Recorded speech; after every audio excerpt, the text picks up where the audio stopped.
ان لکم فی الانعام لعبرا، سوکھا چارہ ہم جانور کو کھلاتے ہیں، اس سے چکنا گاڑھا دودھ پیدا ہوتا ہے. اس سوکھے چارے کو آپ کسی لیبارٹری میں لے جائیں اور کسی سائنٹسٹ سے بولیں اس میں سے تیل کا ایک قطرہ نکال کے، گھی تو دور کی بات ہے، تیل کا ایک قطرہ نکال دو، وہ کہے گا بھائی کروڑوں سال میں بھی ایسی مشین اب تک ایجاد نہیں ہوئی ہے، اس میں تیل ہے ہی نہیں تو نکلے گا کہاں سے.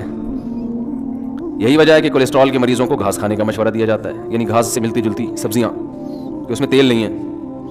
اس سے تیل نکالنے کی کوشش کرو گے تو اپنا تیل نکل جائے گا، اس سے تیل نہیں نکلے گا. اب اللہ تعالیٰ اگر بھینس کو بادام کھلاتے ہیں کہ بھائی اس سے تم نے دودھ نکالنا ہے چکنائی والا تو چکنی چیزیں کھلاؤ، تو چکنی چیزیں تو کیا ہیں؟ بادام ہے، پستہ ہے، اخروٹ ہے، یہ کھائیں گے تو اس سے تیل نکلے گا. پھر تو ہم کہتے ہیں اللہ پھر یہ ڈائریکٹ ہم بادام خود نہ کھا لیں، ہمیں دودھ پینے کی ضرورت کیا ہے؟ اتنے مہنگا پڑے گا دودھ، وہ بادام ہی کھا لیں ہم. تو بھینس کو اتنا پروٹوکول ہم کیوں دیں؟ کیا خیال ہے بھائی؟ تو اللہ نے فرمایا کہ ان گایوں کو، ان بھینسوں سے دودھ جیسی قیمتی چیز تمہیں ملے گی.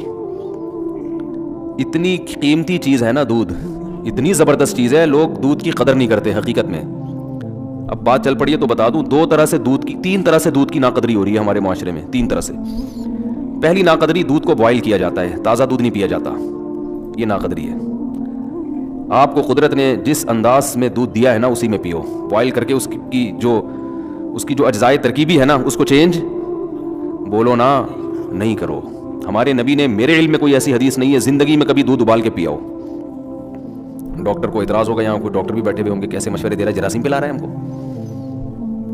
تو دودھ جب نکلتا ہے اس میں جراثیم نہیں ہوتے، بعد میں پھر جراثیم آتے ہیں اس کے اندر، جب رکھا رہے گا تو جرم بھی آتے ہیں. تو نکالو پی جاؤ. بات آ رہی ہے سمجھ میں؟ ہمارے نبی کیسے دودھ پیتے تھے؟ ادھر بکری سے دودھ نکالا، اونٹنی سے دودھ نکالا، صحابی آپ کے سامنے لائے، آپ نے اس کو پی لیا. پھر دودھ بنتا ہے، سمجھتے ہو؟ نہ پینے سے بہتر ہے ابلا ہوا پی لو. ایسا نہیں کہ وہ بوائل دودھ چھوڑ دیں، لیکن جو فائدہ کچے دودھ میں ہے تازہ، یہ تجربہ کیے کہ لیبارٹری ٹیسٹ نہیں بتا رہا میں آپ کو، یہ مشاہدہ ہے، کر کے دیکھو پتہ چلے گا. بوائل دودھ آسانی سے ہضم نہیں ہوتا، کچا تازہ دودھ جو گرم گرم تھنوں سے نکلتا ہے پی جاؤ فوراً نکال کے. لیکن وہ کون کرے گا؟ ایکچولی بکری پالنی پڑتی ہے، گائے بھینس، اور ایکچولی یہ تو مرو پھر. جو خدا نے جو تمہیں نعمتیں دی ہیں وہ تم استعمال نہیں کر رہے. دیکھو میں بار بار کہتا ہوں، نیچر کبھی تبدیل نہیں ہوگی چاہے سائنس کتنی ترقی کر جائے. تو فطرت چینج بولو بھائی نہیں ہوتی. اللہ نے ہمیں جو چیزیں کھانے کے لیے دی ہیں، اب دیکھو دیسی مرغی کا ذائقہ ہی الگ ہے، اس کی طاقت ہی الگ ہے، وہ نیچرل ماحول میں پلتی ہے، اس کا سوپ بنا کے پیو، ہڈی چباؤ چبے گی نہیں. فارمی چکن پتہ ہی نہیں چلتا ہڈی شروع کہاں سے ہو رہی ہے، اس کی گوشت ختم کہاں ہو رہا ہے، ہڈی شروع کہاں ہو رہی ہے. ایسی مرمری سی ہڈیاں ہوتی ہیں، اس مرغی کو اٹھا کے یوں پھینکو گے کوئی دوبارہ اٹھنے کی گارنٹی نہیں ہے. تو پنجرے میں پیدا ہوئی، پنجرے میں بڑی، انسانی تصرف ہو گیا نا اس کے اوپر. تو دودھ جس کی اللہ قرآن میں تعریف کر رہا ہے، قرآن میں اللہ نے جن پھلوں کی اور جن خوراکوں کا تذکرہ کیا ہے نا وہ صحت کے لیے بہت بہترین چیزیں، وہ بہترین چیزیں. تو اس میں دودھ کا اللہ کیسا تذکرہ کرتا ہے، ان لکم فی الانعام لعبرا. ہاں میں بتا رہا ہوں دودھ میں 3 کیا کرتے ہیں انسان، دودھ کے ساتھ 3 ظلم ہوتے ہیں. ایک کم درجے کا ظلم ہے کہ بوائل کر لیتے ہیں اس کو، تازہ نہیں، وہ اگر تازہ نہیں ہو تو پھر بوائل کرنا پڑے گا آپ کو، یہ بھی ذہن میں رکھیں. ایسا نہ ہو یہ گوالے دودھ دے رہے ہیں یہ کچا پینا شروع کر دیں، ان کو تو پتہ نہیں مینڈک نکال چھلنی سے کیا کیا نکالا جاتا ہے، لال بیگ اور مینڈک سب نکل کے ہمارے پاس آتا ہے. یہ جب چھانا جاتا ہے نا تو کچرا تو ہلکی چیز ہے، آپ سمجھتے ہیں اس لیے چھانتے ہیں کہ تاکہ کچرا نکل جائے. یہ آپ کی حماقت ہے بھائی، میں حیران ہو رہا ہوں آپ کو. آپ مجھے بتاؤ یہ جو گوالے دودھ چھان کے دیتے ہیں کیا کچرا نکال کے؟ یہ مینڈک، لال بیگ، مکوڑے، گوبر، جو گائے کے پیشاب کی چھینٹیں، جو گائے بھینس جب پیشاب کرتی ہے نا، اور اپنا بھی پسینہ ہوتا ہے ان کا اس میں گوالوں کا، کیونکہ اتنی بھینسوں کا دودھ نکال کے اپنا پسینہ وسینہ، تو اس کے لیے بوائل کیے بغیر پیا نا تو پھر مر گئے، وہ تو بوائل ہے. تو پہلا دودھ کے ساتھ انصاف یہ ہے کہ وہ کیسے پیا جائے، تازہ، یہ پہلی بات ہے. نمبر 2، دوسرا ظلم کیا ہو رہا ہے، پتی ڈال دیتے ہیں دودھ کو، دودھ پتی بنا دیتے ہیں، دودھ کا کیا ہو گیا، بیڑا غرق. تیسری ناانصافی جو سب سے بڑی ناانصافی ہے، لوگ بڑے فخر سے کہتے ہیں ہم صبح 1 گلاس دودھ پیتے ہیں. پیتے کب ہیں؟ جب 2 پراٹھوں سے پیٹ بھر چکا ہوتا ہے ان کا. جب 2 پراٹھے کھا کے پیٹ ان کا کیا ہو چکا ہے، بولو، بھر چکا ہے. تو اتنا پھوڑنے کے پہ دودھ کا اثر نہیں ہوتا، تھوڑا بہت فائدہ ہوگا وہ تو تباہی ہے. ہم نبی کی سیرت میں دیکھتے ہیں کہ آپ صلی اللہ علیہ وسلم دودھ کیسے پیتے تھے. کیا پورا کھانا کھانے کے بعد پھر آخر میں 1 گلاس دودھ کا یا دودھ پیتے تھے؟ ایسا نہیں ہے. ہمیں نبی کی سیرت میں یہ ملتا ہے کہ جب شدید بھوک لگتی تھی نا تو بعض دفعہ پیٹ بھرنے کے لیے دودھ پیا جاتا تھا، کیونکہ جب بھوک لگتی ہے نا ٹائٹ، تو معدہ آپ کا ہر چیز کو بدن کا جز بنانے کے لیے تیار ہوتا ہے، ایسی کنڈیشن میں جب دودھ آنتوں میں جاتا ہے تو میدا اسے بھرپور طریقے سے جذب کر کے ہڈیوں میں پہنچاتا ہے. آنکھوں کی بینائی تیز ہوگی, بال گرو کریں گے. تو دودھ بذات خود ایک خوراک ہے. رات کو دودھ اس وقت پیو جب کھانا نہ کھاؤ, رات کو پھر 1 گلاس دودھ پی کے سو جاؤ, یا صبح بہت ہلکا ناشتہ کر کے پھر 1 گلاس دودھ پیو. اور بھوک کے وقت آپ دودھ پیو گے نا تازہ, ایسا ہضم ہوگا کہ بہترین آپ کو صحت بھی بنے گی, بہت طاقت بھی آئے گی جسم میں, آپ کی اسکن اچھی ہونا شروع ہو جائے گی, آپ کے بال گرو کرنا شروع کریں گے, ہڈیاں مضبوط ہونا. بہت ایسی چیز ہے, میڈیکل سائنس اور حکیم بھی بتاتے ہیں, ڈاکٹر بھی, کہ اس سے بہتر اللہ نے غذا پیدا نہیں کی ہے. اس میں سب کچھ ہے. اس کی سب سے بڑی دلیل یہ ہے کہ 6 مہینے بچہ صرف دودھ پیتا ہے اور ساری چیزیں گرو کرتی ہیں, اس کی ہر چیز پرفیکٹ ہوتی ہے اس کی. اس کا مطلب سب کچھ اللہ نے کس میں رکھ دیا؟ دودھ میں رکھ دیا. ہاں اس کے بعد اس کو اناج بھی چاہیے, تو سارا دن دودھ نہیں ہے, لیکن اس طرح سے تو دودھ پیے گے. اور میں جانتا ہوں ایسے لوگوں کو جن کی 99 سال عمر ہوئی, وہ 3-3 4-4 کلو دودھ پیتے تھے, لیکن وہ ایسے پیتے تھے کہ عادت ڈالی, آہستہ آہستہ عادت ڈالی. پھر واکنگ بھی کر رہے ہیں, جاگنگ بھی کر رہے ہیں, جو بھی ان کی ایکٹیویٹی ہے, محنت مزدوری, تو آہستہ آہستہ جب عادت پڑتی ہے تو 3-4 کلو بھی. وہ تھے بڑے لہیم شیم, آپ نہیں 3 کلو کہیں پی لیں تو اتنی جگہ ہی نہیں ہے, جائے گا کہاں وہ. تو ہمارے نبی صلی اللہ علیہ وسلم کیسے پیتے تھے؟ جیسے مثال ملتی ہے نا کہ آپ صلی اللہ علیہ وسلم بھوک سے بےتاب تھے, تو دودھ کا ایک پیالہ آیا. حضرت ابو ہریرہ رضی اللہ تعالیٰ عنہ فرماتے ہیں کہ سب صحابہ بھوکے تھے, سب کو بھوک لگ رہی تھی. تو حضرت ابو ہریرہ فرماتے ہیں کہ نبی نے مجھے حکم دیا کہ سب کو پلاؤ. تو فرماتے ہیں ایک پیالہ دیکھ کے مجھے خیال ہوا کہ میری باری میں تو 2 گھونٹ بھی نہیں آئیں گے, اور سب شدید بھوک کی حالت میں. تو حضرت ابو ہریرہ نے پلانا شروع کیا. نبی کا معجزہ تھا, اس میں برکت ہوئی, وہ دودھ کا پیالہ ختم ہونے کا نام لے ہی نہیں رہا. سب نے سیر ہو کے پیا. پھر نبی نے حضرت ابو ہریرہ سے فرمایا پیو. یہ بالکل خالی پیٹ ہیں, جب شدید بھوک سے نڈھال ہو رہے ہیں, اور اس وقت کیا پیا جا رہا ہے؟ دودھ. آپ نے حضرت ابو ہریرہ سے فرمایا پیو, فرماتے میں نے پیا. فرمایا اور پیو. بار بار پلانے کے بعد حضرت ابو ہریرہ نے فرمایا کہ قد شبعت, میں سیر ہو چکا ہوں, مزید پینے کی گنجائش نہیں ہے. اب سمجھ میں آیا دودھ کیسے پیا جاتا ہے؟ نہیں آ رہا میرا خیال ہے سمجھ میں. وہ پراٹھے کھا کے تھوڑی بیٹھے ہوئے تھے, یہ بریانی اور برگر کھا کے پھر تو وہ تباہی ہے, گیس بنائے گا, پتہ نہیں جو دھماکے ہوں گے وہ آپ خود اس کے ذمہ دار ہیں. اس کا نہ گوالا ذمہ دار ہے نہ بھینس ذمہ دار ہے. لوگ کہتے ہیں نا دودھ پی کے پتہ نہیں کہ دھماکے شروع ہو جاتے ہیں. تو تبھی صحابہ کرام کی صحتیں تھیں. ان کی تو اتنی خوراکیں نہیں تھیں. آج پروٹین کے لیے کیا پھر ملٹی وٹامن کیپسول بھی لیے جا رہے ہیں, ٹیبلٹ بھی لی جا رہی ہیں, سیرپ بھی پیے جا رہے ہیں. وہ تو کچھ بھی نہیں پیتے تھے. اتنے صحت مند, اتنی زبردست ان کی جو ہے وہ ایکٹیویٹیز ہوتی تھی, اور ایسا ان کی جان ہوتی تھی. کیا ایک کھجور کھا رہے ہیں, دودھ پی رہے ہیں اور جو, اور تو کچھ چوتھی چیز, کبھی انار کھا لیا, وہ بھی غریبوں کو میسر نہیں تھا. کبھی انگور کھا لیا, وہ بھی امیر لوگ نہیں کھاتے تھے. 3 چیزیں, کھجور, اناج میں جو, یہ جو کی روٹی ہے نا, یہ اناج میں یہ کھا رہے ہیں. کاربوہائیڈریٹ کی جو کمی ہے نا, کارب کی, وہ کھجور سے اور کس سے ہو رہی ہے؟ جو سے ہو رہی ہے. باقی سارے پروٹین ان کو کہاں سے مل رہے ہیں؟ دودھ سے مل رہے ہیں. اور تھوڑی بہت جو گندم میں اور کھجور میں رکھا ہوا ہے اللہ تعالیٰ نے, منرلز جو مل رہے ہیں ان کو وہ سارے کھجور سے مل رہے ہیں. آئرن وائرن, یہ اس ٹائپ کی جتنی چیزیں ہیں نا, تو بس یہ 3 چیزیں کھا رہے ہیں فٹ فاٹ. لیکن جب شدید, اچھا ہمیں سیرت میں یہ بھی ملتا ہے صحابہ کی, کبھی انہوں نے دودھ بطور کھانے کے کھایا ہے. دودھ میں کچھ ملایا نہیں ہے, کچھ بھی نہیں ملایا, خالی دودھ. حتیٰ کہ ایک روایت میں آتا ہے کہ نبی کو دودھ میں شہد ملا کے پیش کیا گیا, آپ نے منع کر دیا. منع کرنے کی وجہ یہ تھی کہ مجھے دنیا سے رغبت نہیں ہے, یہ تو بہت ہی خوبصورت مشروب ہو گیا نا, تو دنیا سے بے رغبتی کی وجہ سے کہ 2 چیزیں ملا کے نہیں پیوں گا میں. جائز ہے دودھ میں شہد ملا کے, فائدہ مند بھی ہے, لیکن ہمارے نبی نے بہرحال ایک روایت کے مطابق نہیں پیا کہ خالی دودھ یا صرف شہد, دونوں کا کمبینیشن نہیں. تو ہم دیکھتے ہیں صحابہ کی سیرت میں بھوک لگ رہی ہے تو مکمل دودھ سے پیٹ بھرا ہے بس, اور کچھ بولو نہیں. آج کوئی ایسا کرتا ہے؟ بولتے کیوں نہیں کرتا بھائی, یہ کیسے ہو سکتا ہے خالی دودھ سے پیٹ بھر لے. دوسرا ہمیں یہ بھی ملتا ہے کہ صحابہ کرام نے بھوک کے وقت صرف کھجور کھایا پیٹ بھر کے. پیٹ بھرنے سے مراد وہ والا توند بھرنا نہیں جو ہم لوگ بھر رہے ہوتے ہیں. ان کا پیٹ بھرنا بھی ہمارے حساب سے بہت کم تھا, یعنی جس کو وہ سمجھتے تھے کہ بہت کھا لیا. تو وہ جو سیر ہوتے تھے کھجوروں سے, اس کی بھی حدیث میں مثال ملتی ہے کہ آپ صلی اللہ علیہ وسلم بھوک سے شدید پریشان ہوئے, گھر سے نکلے, راستے میں حضرت ابوبکر ملے, وہ بھی بھوک سے شدید پریشان اور کھانے کو کچھ ہے نہیں. حضرت عمر ملے, وہ بھی بھوک سے شدید پریشان. یہ تینوں صحابہ گئے, تو ایک صحابی کے جب باغ تھا اس میں گئے, تو انہوں نے جب ان کو دیکھا تو فرمایا کہ اتنا, ان کا کھجوروں کا باغات تھے ان کے, فرمایا اللہ کی قسم آج مجھ سے بہتر میزبان اس کائنات میں کوئی نہیں ہے, اور آپ سے بہتر مہمان اس کائنات میں, یعنی کوئی مہمان کسی کے گھر آیا ہو نا تو کچھ معزز ہوتے ہیں, کچھ ایسے ہی ہوتے ہیں. تو آج سے پہلے بھی, آج کے بعد بھی اتنے معزز مہمان کسی کو اللہ نے نہیں دیے ہوں گے بھائی. سید الانبیاء اور ابو بکر اور عمر, اور کہا کہ اپنے فخر میں کہا کہ مجھ سے بہتر اس پوری زمین پہ آج کوئی میزبان بھی نہیں ہے جس کو ان جیسے لوگوں کی میزبانی کا موقع مل رہا ہے. اب یہ تینوں حضرات بھوک سے شدید نڈھال ہو چکے تھے, یعنی آپ اندازہ لگائیں نا کتنا صبر کیا ہوگا, اتنی شدید بھوک. تو ان صحابی نے کیا کیا ہے, یہ نہیں کہ بھائی ہم ہوتے بھائی یہاں سے یہ لے آؤ, یہاں سے یہ کوئی ہمارے یہاں بھوکا مہمان آ جائے آپ ادھر سے 3 برگر اٹھا کے لے آ, وہ ایسے وہ چانپوں کا آرڈر دیا ہوا ہے میں نے, وہ چانپے ہیں نا وہاں سے چانپے لے آ, تو ایسا کر نلی نہاری لے آ, مکھن کا تڑکا ضرور لگوا دینا اس میں, پورا ایٹم بم بنا کے نا ٹھیک ہے. کام کیا ہے ان کے, کام کیا تھے گھوڑوں پہ سوار جنگ لڑ رہے ہیں, دن میں بھی راتوں کو پوری رات تہجد پڑھ رہے ہیں, اتنا ہی ٹف ان کی زندگی, محنت مزدوری, ان کو تو بہت کچھ چاہیے تھا نا. اور ہمارا کام کیا ہے, کچھ بھی نہیں. ایک صاحب سے میں نے پوچھا آج کل کیا کہہ رہے ہیں, کہہ رہے کمال, میں نے کہا آج کل کیا کر رہے ہیں, کہہ رہے کمال کر رہا ہوں. میں نے کہا جو کچھ نہیں کر رہا وہ کیا کر رہا ہے, کمال کر رہا ہے وہ. جاب کر رہا ہوگا زیادہ زیادہ, وہاں جائے گا تھوڑا سا کمپیوٹر میں انگلیوں کو ٹھش پش کر کے آ جائے گا وہاں پہ, اور 2-4 اس طرح کی ہلکی پھلکی. اور ورک کسے کہتے ہیں, ہارڈ ورکنگ. ہارڈ ورکنگ یہ ہوتی ہے کہ آپ اپنی گاڑی میں 1 گھنٹہ صدر پہنچے جا کے آپ نے کیا, ابے تو نے ہلا ہے نہیں, تو بیٹھا بیٹھا اسٹیئرنگ, دماغ تو تیرا تھک رہا ہے, کوئی فزیکل ایکٹیویٹی تو دماغ خراب ہو جاتا ہے ڈرائیونگ زیادہ کرنے سے. ویسے تو بیٹھا ہوا ہے زیادہ زیادہ, آج کل تو گاڑیاں بھی آٹومیٹک آ گئی ہیں, پہلے تھوڑا سا گیئر ویئر چینج کرنے میں مسل تھوڑے سے ہل جاتے تھے نا ادھر ادھر, وہ بھی نہیں ہو رہے. ایک صاحب مجھے کہنے لگے یار مجھے کچھ زکات کے پیسے چاہیے. میں نے کہا کیا ہو گیا, کہہ رہے ہیں یار میری گاڑی آٹومیٹک ہے, میرے پاؤں تھک جاتے ہیں, میں مینول گاڑی لینا چاہتا ہوں. میں نے کہا اس کو دیکھو, وہ تھک جاتا ہوں نا بار بار, کہہ رہے ہیں وہ کلچ دبا دبا کے نا میری یہ مسل جو ہے نا ان میں پین شروع ہو گیا ہے, تو کچھ میری مدد ہو جائے. تو میں نے کیا کہوں گا اس کو, آپ خود سوچو. تو پین ہو رہا ہے نا کلچ دبا دبا کے, ٹھیک ہے آسائشیں اللہ نے دی ہیں, فائدہ اٹھانا چاہیے, لیکن یہ کوئی اتنی بڑی ٹینشن والے کام نہیں ہے کہ جس سے آپ کے لیے صبح شام چانپے کھاؤ, آپ بریانیاں پھوڑو بیٹھ کے, اور یہ کرو اور وہ کرو, اتنے پراٹھے پھوڑو, یہ نہیں ہوتا.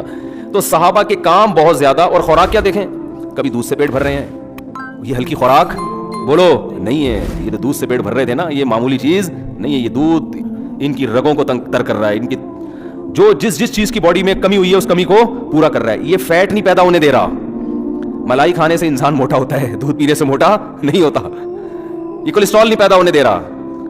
اور کبھی کھجور سے پیٹ بھر رہے ہیں, تو وہ جو میزبان تھے وہ جو خوش ہوئے, تو اتنی شدید بھوک میں تینوں حضرات, تو انہوں نے کچھ بھی نہیں کیا. انہوں نے کیا کیا, اپنے درختوں سے تازہ کھجوریں توڑ کر تینوں مہمانوں کے سامنے رکھ دیا. اب ہم شدید بھوک میں کسی کے گھر جائیں اور ہمارے سامنے کھجوروں کا برتن لا کے رکھ دیں, ہم کہیں گے بھائی تیرا دماغ خراب ہو گیا کہ رمضان میں افطاری کروا رہا ہے کیا تو ہم کو. میں یہ بتا رہا ہوں کہ ہماری صحتیں برباد کیوں ہو رہی ہیں, جو اصل خوراکیں تھیں اس کو ہم نے خوراک سمجھنا چھوڑ دیا ہے. ورنہ یہ اب ایسے بتا رہے تھے 2 کھجور ناشتے میں نا, آئرن کی کمی کے لیے حکیم بتا رہے ہوتے ہیں, 2 کھجور ناشتے میں, زیتون کا 1 چمچ سوتے ہوئے, 11 بادام صبح, 3 بادام عصر کے بعد. میں ایک گاؤں میں گیا, ہم دورہ سرف کرنے جاتے تھے نا چمن میں, تو وہاں ایک گاؤں تھا, پرانا واقعہ ہے. تو میں دیکھتا تھا کہ وہ لوگ, ان کے ہاں خشک میوہ بہت ہوتا ہے, تو وہ اخروٹ کی پلیٹ رکھی ہوتی تھی, بادام کی پلیٹ رکھی ہوتی تھی, پوری پلیٹ کھا جاتے تھے بیٹھے بیٹھے. اور یہ جو بادام ہوتے ہیں نا پوری پلیٹ کھا جاتے تھے. میں کہتا تھا ہمیں تو بتایا گیا 11 بادام چھیل کے, یہ کیا ہو رہا ہے. لیکن ان کی صحتیں کیسی ہوتی تھیں, زبردست. وجہ اس کی ہے کہ بھائی وہی کھا لی, بس یہی کھا لیا, آج بادام ہی کھا لیا, بہت ہو گیا. اور پھر محنت بہت کرتے تھے. تو ہمارے یہاں وہ 11 بادام بھی کم وقت جو کھائے گا نا, 2 پراٹھے پھوڑنے کے بعد 11 بادام کھائے گا, وہ 11 پراٹھوں میں غائب ہو جائیں گے. ان کو پتہ ہی نہیں کہ یار ہم نے جانا کہاں ہے, سارے کھانچے تو بھر گئے ہیں, ہم کدھر جا کے فٹ ہوں. وہ سوچتے ہی رہتے ہیں اندر جا کے, یار وٹامن ای کی کمی کے لیے اس نے بادام کھایا ہے, تو یہ کھپے کہاں جا کے, ہم فٹ کہاں جا کے ہوں, ایڈجسٹ ہی نہیں ہو رہے ہوتے ہیں نا وہ جا کے. پھر اوپر سے آپ کہہ رہے ہیں ڈاکٹروں نے کہا دودھ بہت ضروری ہے. ڈاکٹر نے جو کہا نا دودھ بہت ضروری ہے, وہ 2 پراٹھے پھوڑنے کے بعد نہیں کہا اس نے, سمجھ رہے ہو. تو نبی صلی اللہ علیہ وسلم کے سامنے انہوں نے کھجوروں کی اپنی تر کھجوریں لا کے آپ کے سامنے رکھ دی. آپ صلی اللہ علیہ وسلم, کتنی شدید بھوک تھی آپ کو, آپ نے, اور آپ تجربہ کر کے دیکھیں, شدید بھوک میں تازہ کھجوریں بڑا مزہ کرتی ہیں. اتنا مزہ آتا ہے نا, کیونکہ ایک دم انرجی آتی ہے اس میں, جو ہے وہ نشاستہ بھی ہے نا کھجور میں, تو ایک دم طاقت آتی ہے باڈی کے اندر. تو صحابہ کرام نے وہ کھجوریں, تینوں حضرات نے وہ کھجوریں کھائی ہیں. پھر انہوں نے اپنے کنویں کا ٹھنڈا پانی پیش کیا. حکیم ڈاکٹر کہتے ہیں نا کھانے کے بعد پانی نہ پیو, تو وہ اس لیے کہتے ہیں کہ کھانا اتنا کھا چکے ہوتے ہیں کہ پانی بھی جگہ تلاش کر رہا ہوتا ہے, اس کو بھی نہیں ملتی. لیکن نبی کی سیرت سے ملتا ہے کہ جب آپ نے پیٹ بھرنا اس زمانے کے لحاظ سے, جو 1/3 پیٹ جس کو کہتے تھے, تو اس کے بعد آپ نے پانی بھی پیا ہے, کیونکہ پانی کا مزہ ہی کھانے کے بعد آتا ہے. یہ بھی نیچرل ہے. یہ جو لوگ کہتے ہیں نا کھانے کے بعد پانی پینا خلاف سنت ہے, ایسی کوئی بات نہیں ہے. کھانے کے بعد پانی پینا نیچرل ہے, انسان کی فطرت ہے, اس کا دل چاہتا ہے پانی پینے کا, اور مزہ ہی اس وقت آتا ہے. اور قرآن و سنت سے بھی ثابت ہے. تو یہ حدیث سے آپ نے کھایا, کھجوریں کھائیں اور سیر ہو کے پھر پانی پیا آپ نے, اور پھر آپ نے فرمایا اللہ کی حمد و ثنا کی, اور پھر آپ نے فرمایا لَتُسْأَلُنَّ يَوْمَئِذٍ عَنِ النَّعِيمِ, تم سے ان نعمتوں کے بارے میں قیامت میں سوال ہوگا. ہم بریانیاں پھوڑ رہے ہیں, برگر کھا رہے ہیں, چانپیں کھا رہے ہیں, اور کلیجی کھا رہے ہیں, اور جناب کوفتے کھا رہے ہیں, اور ہم سمجھتے ہیں ہم سے سوال نہیں ہوگا. اور صرف اتنی شدید بھوک میں چند کھجوریں کھائی ہیں, آپ نے فرمایا یہ اللہ نے ہمیں جو نعمتیں دی اس کے بارے میں ہم سے سوال. تو نعمت کی قدر بھی جب ہوتی ہے, جب شدید بھوک کے بعد آدمی چند نوالے کھاتا ہے نا, پھر پتہ چلتا ہے یہ رزق کتنی بڑی نعمت ہے. آج ہم بھوک لگنے ہی نہیں دیتے, لگنے سے پہلے ہی پھوڑ دیتے ہیں بیٹھ کے. تو نعمت کا نعمت ہونے کا بھی احساس نہیں ہوتا. جیسے افطار کے وقت نبی جو دعا پڑھتے تھے, شدید بھوک پیاس میں جب روزہ کھولتے تھے اور پانی پیتے تھے, ایسا ہوتا ہے نا, کتنا مزہ آتا ہے نا, ایک دم جسم میں انرجی آتی ہے. تو آپ صلی اللہ علیہ وسلم فرماتے تھے ذهب الظما, پیاس چلی گئی, وابتلت العروق, رگیں تر ہو گئیں, جو خشک ہوئی تھی نا پوری باڈی, اس میں سب میں ایسا بلڈ دوڑنا شروع ہو گیا, تر ہو گئی وہ. وثبت الاجر انشاءاللہ, اور آخرت میں اجر بھی ثابت ہو گیا. ہر طرح سے مزے ہی مزے ہیں بھائی افطاری میں, کھانے کا بھی مزہ, رگیں بھی تر ہو گئیں, اور آخرت میں اللہ نے روزے کا اجر بھی انشاءاللہ لکھ لیا. تو بات بات پہ شکر ادا کرنے کی ترغیب دی جا رہی ہے. تو آپ صلی اللہ علیہ وسلم نے کھجوریں تناول فرمائی اور سیر ہوئے اور پانی پیا, اور کیا فرمایا, آپ نے فرمایا لتسألن یومئذ عن النعیم, جس قیامت قائم ہوگی تو ہم سے ان نعمتوں کے بارے میں, یا تو یہ آیت پڑھی یا آپ نے خود فرمایا کہ ہم سے سوال ہوگا قیامت کے دن. تو یہ جو کھانے کے بعد پانی ہے نا, یہ نیچرل, انسان کا دل چاہتا ہے, مزہ ہی جب آتا ہے کھانے کے بعد. یہ قرآن و سنت سے ثابت ہے. ایک تو یہ حدیث میں نے پیش کی, یہ موضوع نہیں ہے لیکن یہ بات آ گئی ہے تو میں بتا دوں, یہ حدیث سے بھی پتہ چلتا ہے. دوسرا قرآن میں کہتا ہے کلو وشربو, کھاؤ اور پیو. یہ چیزیں ملی ہوئی ہیں آپس میں, بظاہر ایسا لگ رہا ہے. اور کھانے کے بعد کی جو دعا ہے نا, وہ ہے الحمدللہ الذی اطعمنا وسقانا وجعلنا مسلمین. من المسلمین لوگ پڑھتے ہیں لیکن جو الفاظ ہیں مسلمین کے ہیں, ویسے من المسلمین بھی ٹھیک ہے. تمام تعریفیں اس اللہ کے لیے ہیں جس نے ہمیں کھلایا اور ہمیں پلایا اور ہمیں فرمانبردار بنایا کہ آج ہم اس کا شکر ادا کر رہے ہیں. تو کھلانے کے ساتھ کس کا ہے, تو یہ کھانے کی دعا, پینے کی نہیں ہے, لیکن اس میں پینے کا بھی شکر ادا کیا جا رہا ہے. اس سے مطلب کہ کھانا پینا دونوں, بولو بھائی, ساتھ ساتھ, یہ دونوں ساتھ ساتھ ہیں. وہ مجھے وہ ان کا پرینک یاد آ رہا ہے, ایک لڑکوں نے پرینک بنایا میرے, ہر چیز کو الٹا کیا ہوا ہے انہوں نے. تو ہر ایک کی نقل اتاری ہے نا, اس میں نقل اتارتے میں وہ یہ کہہ رہے ہیں کہ اگر سارا دنیا الٹی ہو جائے تو کیسے نظام چلے گا. تو اس میں یہ دکھایا ہے کہ ماں باپ, ایک بچہ کتاب پڑھ رہا ہے تو ماں باپ کہہ رہے ہیں ہر وقت کتابیں پڑھتے رہتے ہو, کبھی لیپ ٹاپ لے کے بھی بیٹھ جایا کرو, کبھی موبائل بھی دیکھ لیا کرو, یعنی الٹی کہانی چل رہی ہے. تو ہر چیز کو الٹا کر کے دکھایا کہ اگر دنیا الٹی ہو جائے تو کیا ہوگا, پولیس والے سمجھا رہے ہیں, ٹھیک ہے نا, ٹھیک ہے. اس طرح کا نا ساری چیزیں بڑا دلچسپ بنایا. تو میرے بارے میں بھی انہوں نے کچھ مذاق کیا, تو میں لوگوں کو سمجھا رہا ہوں شادی بالکل بھی نہیں کرو, اور اگر کرنی ہے تو 40 سال میں کرو جب صحیح سے بڈھے ہو جاؤ. تو مجھے بڑا اچھا لگا نا کہ بالکل الٹا کر کے. تو اگر میں آپ کی باتوں میں آ گیا نا تو میں یہی بیان کروں گا, بھائی بالکل نہیں کرو, کیا ضرورت ہے بکھیڑوں میں پڑھنے کی, کرنی بھی ہے تو 40 سال میں جب میچور ہو جاؤ اور بالکل اب مرنے کے قریب ہو جاؤ تو پھر کر لو. اور عام طور پہ بہت سے لوگ یہ باتیں کر بھی رہے ہوتے ہیں, لیکن آپ کو چونکہ میرے اسٹائل میں عجیب سی اس لیے لگ رہی ہے کہ یار یہ کبھی ایسی باتیں کرتا نہیں ہے. تو مجھے بڑا اچھا لگا تھا, میں نے ان کو بلا کے پھر ان کا تھوڑا سا ان کو بتایا کہ مجھے بڑا اچھا اسٹائل لگا آپ کا. خیر وہ ہے بھی دیندار نا, تھوڑے سے اچھے, یعنی کوئی بے حیائی نہیں ہوتی ان کے جو وہ اس طرح کے وہ کرتے ہیں. خیر تو اللہ تعالیٰ نے کھانے کا, میں بتا رہا تھا کہ دیکھو دودھ پینا سمجھ میں آ گیا. تو میں یہ عرض کر رہا تھا کہ جو فطری چیزیں ہیں, نیچر ہے, وہ چینج نہیں ہوتی. اب بچوں کو بچوں جیسا ماحول چاہیے, اور بڑوں کو آج بھی کھجور بھی چاہیے, دودھ بھی چاہیے, اناج بھی چاہیے. برگر بیڑا غرق کر دے گا اس اناج کا, جس کنڈیشن میں, جس فارم میں اللہ نے دیا ہے نا, اسی فارم میں کھانا پڑے گا آپ کو. تو آپ دودھ اگر چاہتے ہو نا فائدہ اٹھاؤ تو تازہ دودھ پیو, لیکن اس ٹینشن میں لوگ پڑتے اس لیے نہیں ہے کہ اس کے لیے بھینس پالنی پڑتی ہے, یا بکری پالنی پڑتی ہے, یا اونٹنی پالنی پڑتی ہے, یا گائے پالنی پڑتی ہے. تو پال لو, کیا جا رہا ہے بھائی, صحت سے بڑھ کر کوئی چیز ہے. اتنا پیسہ تم نے بحریہ ٹاؤن میں لگا دیا پلاٹ لینے کے چکر میں. یار ایک چھوٹا سا کچا پلاٹ لیتے, ایک بندے کو اجرت پہ بھینس دے کے رکھتے کہ یار یہ ہمارے گھر کا تازہ دودھ بھینس سے آئے گا, جو بچے گا وہ بیچ دیں گے اور تیری اجرت بھی یہیں سے نکلے گی, جو بکے گا اسی سے تیری تنخواہ, یہ گوبر شوبر تو نے صاف کرنا ہے. تو اس میں کیا جا رہا ہے, لیکن اصل بات یہ ہے کہ صحت کی فکر نہیں ہے. دل اٹکا ہوا ہے اس سریے میں جو آپ کے مکان میں ڈالا جائے گا, جو ہڈیوں میں سریا ڈالا, جو دودھ جو ہے نا آپ کی ہڈیوں میں سریا پیدا کرتا ہے, وہ بالکل غافل ہو گئے اس سے. وہ سمجھ رہے ہم جیسے ہیں قیامت تک ایسے ہی رہیں گے. وہ جب بحریہ ٹاؤن میں آپ کا گھر تیار ہوگا نا, آپ کی ہڈیوں میں ٹک ٹک کی آوازیں آ رہی ہوں گی اس وقت. ایک صاحب میرے پاس آئے, کہہ رہے یار پتا اچھا بھلا تھا, میں پتہ نہیں اب سجدے سے اٹھتا ہوں تو 2-3 ٹک کی آوازیں آتی ہیں. کہہ رہے پہلے تو میں ان کا یہ نہیں کہنا چاہ رہے تھے, پہلے میں سمجھے دائیں بائیں سے کہیں سے آ رہی ہیں, تو پتہ چلا کہ اپنے گھٹنے سے آ رہی ہیں یہ. تو میں نے کہا بس اب ایک گھٹنے سے آئی ہیں, اب اس کو صحیح کرنے میں لگو گے تو تھوڑے دنوں میں دوسرے گھٹنے سے بھی ٹک کی آواز آنا شروع, اور پھر کمر سے بھی ٹکا ٹک کی آوازیں آنا شروع ہو جائیں گی. پھر میں نے کہا چیئر لا کے بیٹھ جاؤ گے تھوڑے دنوں میں یہاں پہ. تو وہی ہے, صحتوں کی ایسی کی تیسی کر کے چھوڑی ہوئی ہے, پھوڑتے جا رہے ہیں. خیر میں تو جلدی سے وہ موضوع کو سمیٹوں, کہاں چلے گئے ہم, لیکن موضوع بنا کے یہ باتیں ہوتی نہیں ہیں, گریوی میں آ جائیں تو اچھی ہوتی ہیں. خیر تو اللہ تعالیٰ نے کیا فرمایا, فذرنی ومن یکذب بہذا الحدیث, چھوڑ دو اس کو, مجھے اس کے ساتھ چھوڑ دو بس, کیونکہ میں نے اتنے دلائل قائم کر دیے. میں دودھ کی مثال دے رہا تھا کہ اس چارے کو آپ لے کے جاؤ جاپان کے سائنسدانوں سے, بولو کہ یار تیل کا ایک قطرہ نکال کے دکھاؤ, وہ کہے گا میرا تیل نکل جائے گا, اس سے تیل نہیں نکلے گا. تو اللہ فرماتے ہیں کہ تم اگر اللہ بادام کھلانے کا حکم دے دیتے بھینس کو تو ہم کہتے ہیں اللہ پھر ہم خود ہی نہ کھا لیں, اتنی ٹینشن اور اتنا مہنگا بادام, تو دودھ کتنا مہنگا نکلے گا. تو اللہ نے فرمایا میں ایسا دودھ, ہاں تو یہ دودھ میں بتا رہا تھا بہت ٹائٹ چیز ہے, لیکن اب ٹائٹ کیوں نہیں ہو رہی, یہ فائدہ کیوں نہیں پہنچا رہا, وہ ہماری حماقتوں کی وجہ سے نہیں پہنچا رہا. تو اللہ فرماتے ہیں ایسی خاندانی چیز اس کے تھنوں سے نکالوں گا, کھلاؤ گے کیا, وہ چارہ جو کسی کام کا نہیں ہے. گندم کا دانہ تم لے لو گے, چھلکا جو تمہارے کام کا ہے ہی نہیں, وہ کس کو کھلانا, اس بھینس کو کھلانا. بھوسی ٹکڑے کھلانا, جو گھر میں بچی ہوئی روٹیاں نہیں ہوتی جو پھینک دیتے ہیں لوگ, کسی کے کھانے کی نہیں ہوتی, وہ بھوسی ٹکڑے اس کو کھلانا. اچھا یہ بات بتا دوں, کراچی کا جو بھینس کا دودھ ہے نا وہ بڑا خاندانی ہے. پنجاب کی بہت سی چیزیں اچھی ہیں, دودھ پنجاب کا مزیدار نہیں ہے. پنجاب والے حضرات معذرت کے ساتھ, یہ بہت لوگوں نے تجربہ کیا ہے. کراچی میں جو بھینسوں کا دودھ ہے جو گوالوں سے ہو کے آتا ہے, اس میں جو خوشبو آپ کو ملے گی, تجربہ یہ کیا ہے اکثر پنجاب میں دودھ میں وہ خوشبو نہیں ہے. وجہ اس کی یہ کہ یہاں باقاعدہ یہ بزنس ہے بہت بڑا, کیونکہ یہاں بھینسیں یہاں کی تو ہے نہیں, تو ساری وہاں سے لائی جاتی ہیں.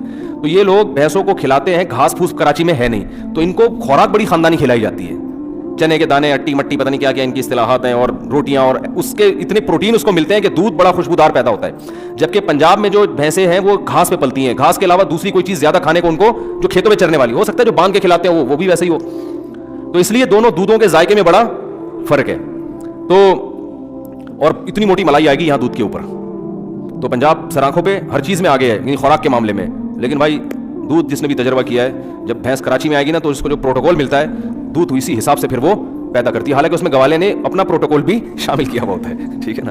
بھینس اتنا نہیں دیتی جتنا گوالا خود دیتا ہے, تو وہ خود دینے کے باوجود بھی پھر بھی کافی صحیح رہتا ہے وہ. خیر, تو اللہ فرماتے ہیں یہ سوکھا چارہ ہم اس جانور کو کھلاتے ہیں, نسقیکم مما فی بطونہ من بین فرث ودم لبنا خالصا سائغا للشاربین. ایسی مشین بنا دی جاپان کے سائنسدان, تو ایک روبوٹ بنا کے فخر کر رہے ہیں, بٹن دباؤ ادھر جاتا ہے, بٹن دباؤ یہ ریموٹ کنٹرول یوں کرو تو ادھر آ جاتا ہے بھائی, یہ والا بٹن دباؤ تو یہ والا ہاتھ اوپر کرتا ہے, یہ بٹن دباؤ تو یہ والا ہاتھ نیچے کرتا ہے. یہ اس پہ فخر کر رہے ہیں.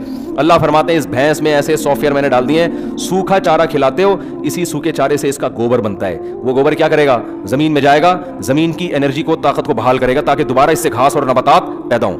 اسی چارے سے اس کا بلڈ بنے گا, تاکہ یہ مشین کو جو ایندھن چاہیے, جو پاور چاہیے نا, وہ پاور تو ہر مشین کو چاہیے ہوتی ہے نا, تو وہ جو پاور اس کو چاہیے وہ بلڈ بھی اسی گھاس سے پیدا ہوگا. اور اللہ فرماتے ہیں جس جگہ پہ گھاس اور گوبر اور خون بن رہا ہے, تو اسی گوبر اور خون کے درمیان سے ہم تمہارے لیے لبنن ایک دودھ نکالتے ہیں, خالصاً, جس میں نہ گوبر کی بدبو, نہ خون کی بدبو, نہ گوبر کی رنگت, نہ خون کی رنگت. یہ تو اس کا کلر ہوتا ہے بالکل پیور وائٹ کلر. کیسا چمکتا ہوا وائٹ ہوتا ہے کہ نہیں ہوتا. وہ گھاس دیکھو کس کلر کی ہے, گوبر دیکھو کس کلر کا ہے, بلڈ دیکھو کس کلر کا ہے, دودھ ایسا چمکتا ہوا وائٹ. اللہ فرماتے ہیں یہ تو اس کی خوشبو میں نے تمہیں بتا دی کہ نہ گوبر کی بدبو, نہ خون کی بدبو, نہ گوبر کی رنگت, نہ, یعنی کلر اور خوشبو تو میں نے تمہیں بتا دیا. مزیدار کتنا ہوتا ہے, سائغا للشاربین, پینے والوں کے حلق میں پھسلتا چلا جاتا ہے وہ.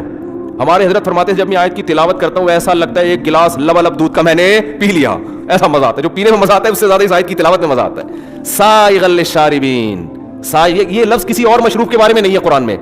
سائغا آسانی سے حلق میں اترتا ہے. میرے علم میں ایسی کوئی دوسری آیت نہیں ہے جو دودھ کے علاوہ کسی اور چیز کے بارے میں اللہ نے کہا ہو. یہ انار کے بارے میں کہ آسانی سے حلق میں اترتا ہے, شہد کے بارے میں بھی نہیں کہا کہ پھسلتا ہوا جاتا ہے. دودھ ایسی مزے کی چیز ہے, جب پیو نا تو دل چاہتا ہے کھینچتے چلے جاؤ, لیکن بھوک میں پیتے نہیں نا, تو اس لیے وہ تو پراٹھے کھا کے پی رہے ہوتے ہیں نا, تو پھر پھسلتا نہیں ہے, پھر وہ ابلتا ہے. یار یہ کیا کر رہا ہے بھائی, کیوں لے جا رہا ہے مجھے, اتنا مزیدار.